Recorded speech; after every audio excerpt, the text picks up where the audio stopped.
प्रदेश सभाको विशेषाधिकार भनेको के हो, कस्ता कस्ता अधिकार विशेषाधिकार प्रदेश सभालाई कस्ता खालका विशेषाधिकार छन् र के त विशेष अधिकारभित्र के कुरा पर्छन् भन्ने कुरा हामी आज डिस्कस गर्न गइरहेका छौँ। संविधानको भाग 14 धारा 187 मा यसको व्यवस्था गरिएको छ। यो प्रदेश सभाको विशेषाधिकारको लगभग प्रतिनिधि सभाको विशेषाधिकारसँग टेन्स टु नै मिल्छ। संविधानको अधीनमा रही पूर्ण वाक स्वतन्त्र प्रदेश सभा सदस्यले प्रदेशभित्र गरिने विभिन्न क्रियाकलाप गतिविधि संविधानको अधीनमा रही गरिने गतिविधिको सम्बन्धमा हेर्नुहोस् है, संविधानभन्दा बाहिरको जानेको अधिकार कसैलाई पनि छैन। संविधानको अधीनमा रही त्यही भित्र हुने पूर्ण वाक स्वतन्त्र, त्यहाँका गतिविधिहरूलाई पूर्ण त्यहाँका काम कारबारलाई फ्रिडमली आफूले काम गर्न पाउने अधिकार के छ, पूर्ण वाक स्वतन्त्र रहनेछ प्रदेश सभा सदस्य प्रदेश सभाभित्रको गतिविधिहरूमा। अब सभामा व्यक्त गरेको कुरा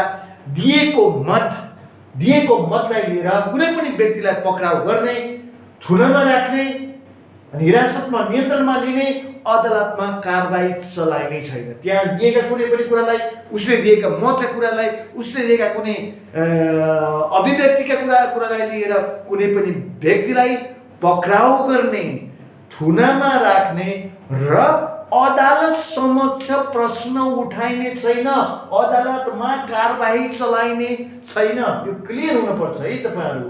र आफ्नो काम कारबाही र निर्णय गर्ने पूर्ण अधिकार हुन्छ। आफ्नो काम कारबाही र निर्णय गर्ने पूर्ण अधिकार रहने र प्रत्येकको काम कारबाही नियमित छ वा छैन भनी अदालतमा प्रश्न उठाउने, उसको आफ्नो काम कारबाही र निर्णय गर्ने पूर्ण अधिकार हुन्छ।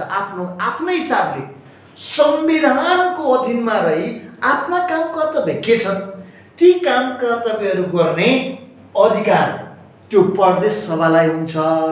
र प्रदेश सभाको काम कारबाही नियमित भयो भएन, यो ठीक भएन, यो नियमित गर्नु पर्यो, यो कारणले ठीक भएन भन्ने लगायतका कुनै पनि प्रश्नहरू उठाइने छैन र अदालतमा पनि अधिकार कसैलाई पनि छैन र अदालतमा पनि यसलाई अदालतमा पनि प्रश्न उठाउन पाइने छैन।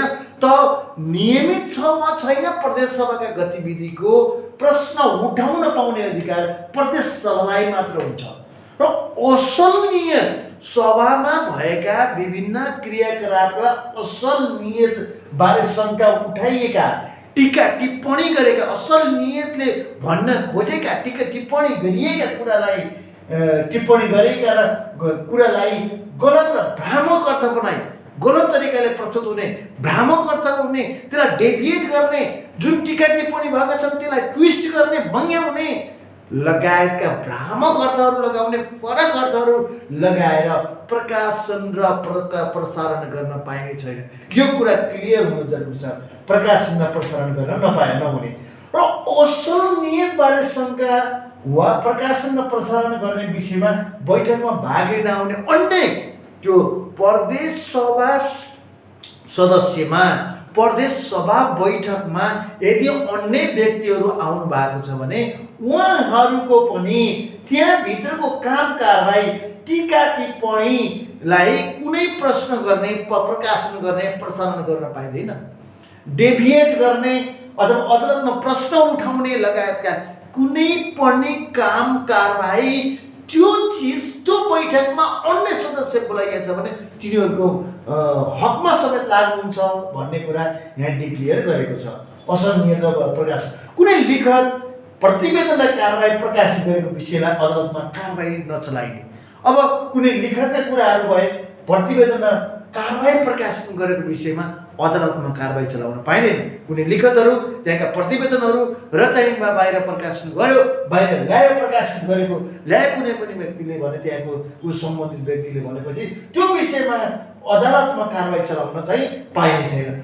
सभा सदस्यलाई अधिवेशनको सूचनादेखि अधिवेशनको अन्त्यसम्म पक्राउ गर्न पाइने। अधिवेशनको सूचना यति दिनबाट अधिवेशन सूचना हुन्छ भने सूचना जारी भएन कि अधिवेशन अन्त्य हुनसम्म निजलाई पक्राउ गर्न पाइने छैन।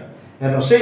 तर फौजदारी अभियोगको अथवा फौजदारी कसुरको विषयमा निजलाई पक्राउ गर्न कुनै खालका बाधा अड्कन नपर्ने, निजलाई पक्राउ गर्न सकिने फौजदारी अभियोगमा। तर त्यो व्यक्तिलाई पक्राउ गरिसकेपछि पक्राउ गर्ने अधिकारीले त्यो बैठक प्रदेश सभाको अध्यक्षता गर्ने व्यक्तिलाई जानकारी दिनुपर्ने हुन्छ। र विशेषाधिकार हुने भएको छ वा छैन भन्ने अधिकार प्रदेश सभालाई मात्र हुन्छ मैले अगाडि नै भने। र विशेषाधिकारको हनन भएको छ वा छैन भने प्रदेश सभालाई, विशेषाधिकारको हनन भयो वा भएन भने कुनै अदालतमा प्रश्न उठ्दैन भनेका छौँ, त्यो प्रदेश सभालाई मात्र अधिकार हुन्छ।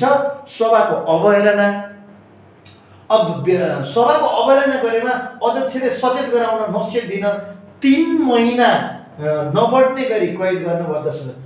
नसिहत दिन, हेर्नुहोस् है, नसिहत दिन सक्नेछ, सचेत गराउन सक्नेछ। नसिहत र सचेत गराउन सक्नेछ। नसिहत दिन वा 3 महिना नबढ्ने गरी, निजलाई 3 महिना नबढ्ने गरी कैद वा 10,000 रुपियाँ जरिमाना गर्न सक्ने। र जरिमाना सरकारी बाँकी सरह असुल पर गर्नुहुन्छ। निजलाई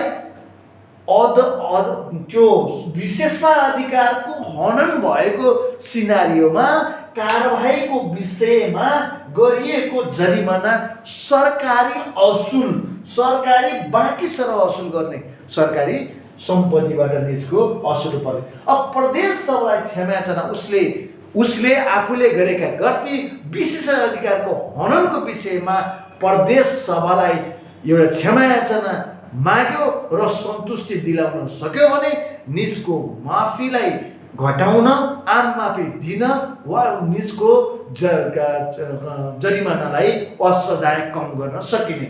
र विशेषाधिकार सम्बन्धी अन्य व्यवस्था प्रदेश कानुन बमोजिम हुने कुरा यो प्रदेश सभाको विशेषाधिकार संविधानको भाग 14 धारा 187 मा व्यवस्था गरेको छ। तपाईले यसरी क्लियर कट कुरा बुझ्नुभयो, ठ्याक्क सेन्टेन्स फेरि एकपटक हेर्नुहोस्। पूर्ण वाक स्वतन्त्र रहने संविधानको अधीनमा रही अनि सभामा व्यक्त गरेको कुरालाई लिएर पक्राउ गर्ने थुनामा राख्न नहुने, अदालतमा कारबाही नचल्ने कुरा हेर्नुहोस्। आफ्नो कारबाहीको निर्णय पुनः अधिकार हुने, त्यहाँभित्र गएका काम कारबाहीहरूको प्रदेश सभाको काम कारबाही नियमित छ वा छैन भने अदालतमा प्रश्न उठाउन पाइँदैन। के छ छैन भने त्यो सभालाई मात्र त्यो अधिकार हुन्छ। त्यो अर्को कुरा भयो। असल नियतबाट त्यो उठाइएका टीका टिप्पणी गरिएका कुराहरू त्यसलाई ट्विस्ट गरेर कुनै प्रसारण गर्न नपाइने, अदालतमा प्रश्न उठाउन समेत नपाइने अथवा कारबाही गर्न नपाइने कुरा पनि छ।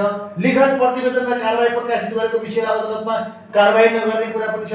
सभा सदस्यलाई अधिवेशनको सूचनादेखि अधिवेशनको अन्त्यसम्म पक्राउ गर्न नपाइने र पक्राउको विषय फौजदारी अभियोग लागेको छ भने निजलाई पक्राउ गर्नुपर्ने र पक्राउ गर्ने अधिकारीले सम्बन्धित सभाको अध्यक्षता गर्ने व्यक्तिलाई जानकारी दिनुपर्ने। विशेषाधिकारको हनन भएको छ वा छैन भन्ने अधिकार प्रदेश सभालाई हुन्छ। प्रदेश सभाले विशेषाधिकारको हनन भएको सिनारियोमा कुनै पनि सदस्यलाई नसिहत दिन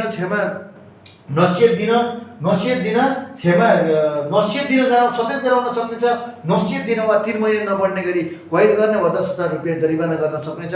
त्यसरी चाहिँ भएको जरिमाना र सरकारी बाँकी असुल पर गरिनेछ। र प्रदेश सभालाई क्षमायाचना हुने माग्यो त्यो व्यक्तिले, प्रदेश सभा सन्तुष्ट भयो भने निजको चाहिँ जरिमानालाई आम माफी पनि गर्न सक्नेछ, कम गर्न पनि छ। र प्रदेश सभाको विशेषाधिकार सम्बन्धी अन्य व्यवस्था प्रदेश कानुन बमोजिम रहने कुरा यसमा डिक्लेयर गरिएको छ।